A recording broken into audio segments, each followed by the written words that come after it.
Hi, this is Colton from whiplashpc.com. Today we have the Noctua NH-D14. This is by far, I think hands down, the best processor cooler you can get. It competes with the water cooling, actually, believe it or not. Some people actually say they've used this and changed from water cooling to this, and they have had great results. I am not kidding. This is by far the best cooler on the market. I think you can ask anybody. Of course, there's always going to be opinions saying, oh, mine's better, but, I mean, honestly, if you go look at any chart, this thing will beat anything, hands down. This is the Noctua HD, or NH-D104, D14 I should say. I get a little too carried away sometimes, but this is very good. Let's go ahead and open it up.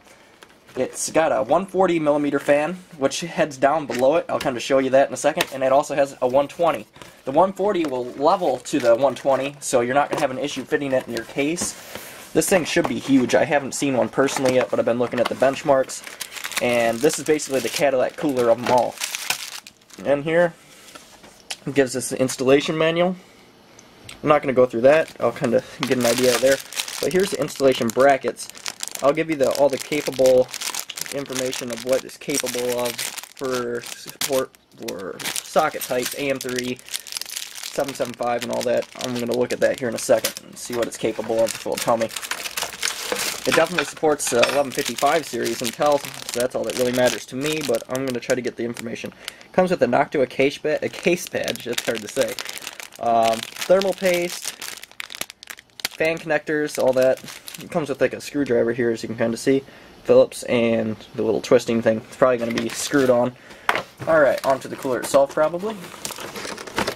And it comes with a big piece of cardboard. I'm trying to get it all out here for you. It feels heavy. It's very well built, obviously.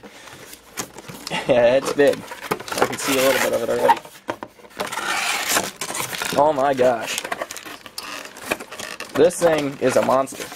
And that's a good thing, I think. If I can ever get it out of this box without breaking it. Wow, it feels like it's going to cut my hands. I think I'd be alright with it. Oh my gosh, would you look at that. Look how big that thing is. It is the Noctua NH-D104, or 14. Why do I keep saying no? I don't know why. It's a 14. It says Noctua on here. It is a 140mm fan here. As I said before, it levels out. I'm going to try to show you. See how the fan goes down here? And the other fan's up here. This is a 120, this is a 140. So the 140 levels out to the 120, as you can see up here. So it's completely smooth, so it's going to fit in your case without any issues. On the bottom side, it's just completely, I'm not sure what kind of, I think it's probably aluminum. But big fans here. Huge cooler. It's like basically two coolers in one. If you've ever had a Xigmatech or something, this is basically like two coolers in one. Heat pipes are absolutely amazing. There's about 1, 2, 3, 4, 5, 6 on each side. 6 there, 6 here. It's got a bolt on with screws. It's got the fan design. Oh my gosh, this thing's awesome. And we got 2 pins here, so you're going to plug that in. The fans look like they could come off if you wanted them to, but you're obviously not going to want them to come off. The Noctua NH-D14. Let's go ahead and do some testing. It says it supports the AMD. I'm going to go ahead and try to find out what it supports quick for you. Alright, I went ahead and looked and seen what it supports. It supports AMD, socket AM2, AM2+, AM3, and AM3+. For Intel, it supports LGA 1366, 1156, 1155, and socket 775. I hope this helps. I'm going to go ahead and run some tests now, and let's see what we got. Just wanted to make a video update along this. I got the backplate installed on that now, and this is the instruction manual. It's very well built. This is for the Intel instructions. They also have an AMD set instructions on this one. Shows you how to install it. That's how I have it installed. Let me go ahead and rotate this around and show you. As you can see, it got all the 4 prongs up and the spacers on now. It goes right around the back side and goes straight through the holes. It will say LGA 775, 1366, and 1155. On the back, you can just see it goes through. It goes around the existing backplate. This isn't really a backplate, that's just a holder of the CPU. Very nice though, very well built, solid, good to go. Let's go to the next part. Alright, now we have the bars aligned. This is where the processor is going to lay in the middle of the heat pipe. As you can see, these things just snow on. They're not really bolted on yet. This is a 2600K processor, along with the Maximus Extreme Z ASUS motherboard. Let's go ahead and go to the next part. Alright, now I have this screwed on. This thing's bolted on, good to go. Got the thermal paste applied. It's probably a little heavy, but we'll see. I'm going to go ahead and put it down and then pull it up and see where we're at. Alright, so it's successfully on now. You can bolt them in down there. I'll try to zoom in on it. It just bolts on until it's tight. RAM is an issue on this. Obviously, we're blocking the RAM spot. And it looks like a lot of space, but if you have RAM like this, you're going to be like, yeah, that's just not going to happen. So you only have basically 2 slots you can use. I'm trying to give you an angle, see where it's kind of blocking off there. Don't even think we're going to be able to get a RAM piece into the 3rd slot there. If you start from 1, 2, 3, 4 is blocked off indefinitely. You're never going to be able to get anything in that, at least on this motherboard. There's really not a lot of other ways you can apply it. I've tried putting it in sideways. It still didn't work. So what I'm going to do is the fan's going to go this way, and if you have a fan on the top of your case, it's just going to go completely out of there, and should be good to go. Okay, now I got it up and running. What I was able to do, I was able to take the heat shields off the other 2 RAMs. You can kind of, other 2 sticks of memory, I should say, and try to get up there. See, as you can see, it's the same RAM, but I took the shields off and I was able to get it behind there. That actually worked out pretty well. So it's up and running. It's huge, as you can see. It's almost eating my video card, but it's working well. It's cooling. I'm going to go ahead and show you the scores now and the temperature of it. This is for the Noctua Cooler. This is going to be the test. I'm trying to hold it still and move my mouse at the same time. I'm using Intel burn test on it. This is one of the best tools basically that you can run on a processor to make sure it's running properly. It's better than Prime 95 because it uses a different mode of testing. Basically the test that they do at the actual Intel factory is what I've heard.